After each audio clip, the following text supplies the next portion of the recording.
എല്ലാവർക്കും നമസ്കാരം. നമ്മൾ ഇന്ന് ഡിസ്കസ് ചെയ്യാൻ പോകുന്നത് ജനുവരി 31 തീയതിയിലെ ഇമ്പോർട്ടന്റ് കറണ്ട് അഫയേഴ്സ് ആണ്. അപ്പൊ നമുക്ക് ഡയറക്റ്റ്ലി ചോദ്യങ്ങളിലേക്ക് പോവാം. നമ്മുടെ ഒന്നാമത്തെ ചോദ്യം, തമിഴ്നാട്ടിൽ നടക്കുന്ന ഖേലോ ഇന്ത്യ യുവജന കായികമേളയിൽ സ്വർണം നേടിയ മലയാളി താരം ആരാണ്? ആരാണ്?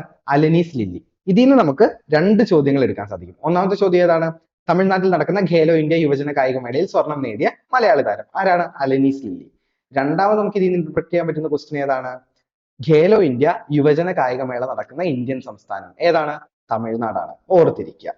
നമ്മുടെ രണ്ടാമത്തെ ചോദ്യം, സംസ്ഥാനത്തെ ആദിവാസി ഊരുകളിൽ ആരോഗ്യ സംരക്ഷണം ലക്ഷ്യമിട്ട് വനം വകുപ്പ് നടപ്പാക്കുന്ന പദ്ധതി. സംസ്ഥാനത്തെ ആദിവാസി ഊരുകളിൽ ആരോഗ്യ സംരക്ഷണം ലക്ഷ്യമിട്ട് വനം വകുപ്പ് നടപ്പാക്കുന്ന പദ്ധതിയുടെ പേരെന്താണ്? സ്നേഹഹസ്തം എന്നാണ്. ഇതിൽ നിന്ന് നമുക്ക് രണ്ട് ക്വസ്റ്റ്യൻ ഇന്റർപ്രറ്റ് ചെയ്യാം. രണ്ടാമത്തെ ക്വസ്റ്റ്യൻ ഏതാണ്? സ്നേഹഹസ്തം പദ്ധതി ഏത് വകുപ്പാണ് കൈകാര്യം ചെയ്യുന്നത്? ഏത് വകുപ്പാണ്? വനം വകുപ്പ്. ഓർത്തിരിക്കുക. നമ്മുടെ മൂന്നാമത്തെ ചോദ്യം, പുതിയ സർവേകൾ പ്രകാരം ഇന്ത്യയിലെ ഹിമപ്പുലികളുടെ ആകെ എണ്ണം എത്രയാണ്? 718. ഇന്ത്യയിൽ ആകെ 718 ഹിമപ്പുലികളാണ് ഉള്ളത്. നമ്മുടെ നാലാമത്തെ ചോദ്യം ഹിമപ്പുലികൾ റിലേറ്റ് ചെയ്തിട്ടുള്ളതാണ്. നാലാമത്തെ ചോദ്യം ഇതാണ്, ഹിമപ്പുലികൾ ഏറ്റവും കൂടുതൽ കാണപ്പെടുന്ന പ്രദേശം ഏതാണ്? ഹിമപ്പുലികൾ ഏറ്റവും കൂടുതൽ കാണപ്പെടുന്നത് എവിടെയാണ്? കേന്ദ്രഭരണ പ്രദേശമായ ലഡാക്കിലാണ് ഹിമപ്പുലികൾ ഏറ്റവും കൂടുതൽ കാണപ്പെടുന്നത്. ഇനി ഏറ്റവും കൂടുതൽ ഹിമപ്പുലികൾ കാണപ്പെടുന്ന സംസ്ഥാനം ഏതാണ്? ഉത്തരാഖണ്ഡ് ആണ്. ഏതാണ്? ഉത്തരാഖണ്ഡ്. എത്ര ഹിമപ്പുലികളുണ്ട് ടോട്ടൽ? 718. ഓർത്തിരിക്കുക. നമ്മുടെ അഞ്ചാമത്തെ ചോദ്യം, ട്രാൻസ്പെരൻസി ഇന്റർനാഷണൽ റിപ്പോർട്ട് പ്രകാരം അഴിമതി സൂചികയിൽ ഇന്ത്യയുടെ സ്ഥാനം. ഏത് റിപ്പോർട്ട് പ്രകാരമാണ്? ട്രാൻസ്പെരൻസി ഇന്റർനാഷണൽ റിപ്പോർട്ട് പ്രകാരം അഴിമതി സൂചികയിൽ ഇന്ത്യയുടെ സ്ഥാനം എത്രയാണ്? 93 സ്ഥാനത്താണ്. ഇനി അഴിമതി ഏറ്റവും കുറഞ്ഞ രാജ്യം ഏതാണ്? ഡെൻമാർക്ക് ആണ്. രണ്ടാം സ്ഥാനം ഏതിനാണ്? ഫിൻലാൻഡിനാണ്. ഇനി അഴിമതി ഏറ്റവും കൂടിയ രാജ്യം ഏതാണ്? സൊമാലിയയാണ്. അപ്പം ഇന്ത്യയുടെ സ്ഥാനം എത്രയാണ്? 93. അഴിമതി കൂടിയ രാജ്യം സൊമാലിയ, അഴിമതി കുറഞ്ഞ രാജ്യം ഡെൻമാർക്ക്, രണ്ടാം സ്ഥാനം ഫിൻലൻഡ്. ഓർത്തിരിക്കുക. നമ്മുടെ ആറാമത്തെ ചോദ്യം, ലോക സീബ്ര ദിനം. ലോക സീബ്ര ദിനം എന്നാണ്? ജനുവരി 31. ഓക്കെ.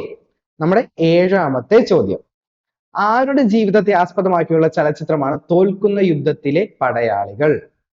തോൽക്കുന്ന യുദ്ധത്തിലെ പടയാളികൾ എന്നത് സുഗതകുമാരിയെ ആസ്പദമാക്കിയുള്ള ചലച്ചിത്രമാണ്. ആരെ ആസ്പദമാക്കിയിട്ടുള്ളതാണ്? സുഗതകുമാരിയെ ആസ്പദമാക്കിയിട്ടുള്ള ചലച്ചിത്രമാണ്. ഇമ്പോർട്ടന്റ് ക്വസ്റ്റ്യൻ ആണ്. ഓർത്തിരിക്കുക. നമ്മുടെ എട്ടാമത്തെ ചോദ്യം, മികച്ച ചലച്ചിത്രത്തിനുള്ള 2024 ഫിലിം ഫെയർ അവാർഡ് ലഭിച്ച ചിത്രം ഏതാണ്? 12th fail. ഓക്കെ. വളരെ മികച്ച ഒരു ചിത്രമാണ്. എല്ലാവരും തന്നെ കണ്ടു നോക്കുക. LDC പഠിക്കുന്നവർക്കും അതുപോലെ തന്നെ എന്തെങ്കിലുമൊക്കെ ഒരു ഗവൺമെന്റ് ജോബിലേക്ക് എത്തിപ്പെടാനായിട്ട് നോക്കി നിൽക്കുന്നവർക്ക് കണ്ടു കഴിഞ്ഞാൽ ഒരു മോട്ടിവേഷൻ കിട്ടുന്ന ഒരു ചിത്രമാണ്. പണ്ട് വിക്രമാദിത്യൻ കണ്ടിട്ട് കുറെ പേര് മോട്ടിവേറ്റ് ആയിട്ടില്ലേ? അതുപോലെ തന്നെയുള്ള ഒരു സിനിമയാണ്. കണ്ടു നോക്കുക. നമ്മുടെ ഒൻപതാമത്തെ ചോദ്യം, സംസ്ഥാനത്തെ കുഷ്ഠരോഗ ബാധിതരെ കണ്ടെത്താൻ സംസ്ഥാന സർക്കാർ നടത്തുന്ന ക്യാമ്പയിൻ. സംസ്ഥാനത്തെ കുഷ്ഠരോഗ ബാധിതരെ കണ്ടെത്താൻ സംസ്ഥാന സർക്കാർ നടത്തുന്ന ക്യാമ്പയിൻ ആണ് സ്പർശ്. എന്താണ്? സ്പർശ്. ഈ ക്യാമ്പയിൻ ഓർത്തിരിക്കുക. ഭരണം, ഭരണ സംവിധാനം എന്നീ ടോപ്പിക്കിൽ കയറി വരാൻ സാധ്യതയുള്ള ഒരു ചോദ്യമാണ്. അപ്പൊ നമ്മുടെ വീഡിയോ ഇവിടെ അവസാനിക്കുകയാണ്. ഇതിന്റെ നോട്ട്സ് നിങ്ങൾക്ക് നമ്മുടെ ആപ്പിൽ അവൈലബിൾ ആയിരിക്കും. ആപ്പ് എല്ലാവരും ഡൗൺലോഡ് ചെയ്യുക. LDC ക്ലാസ് ആപ്പിൽ ഫ്രീ ആയിട്ടാണ് റൺ ചെയ്യുന്നത്.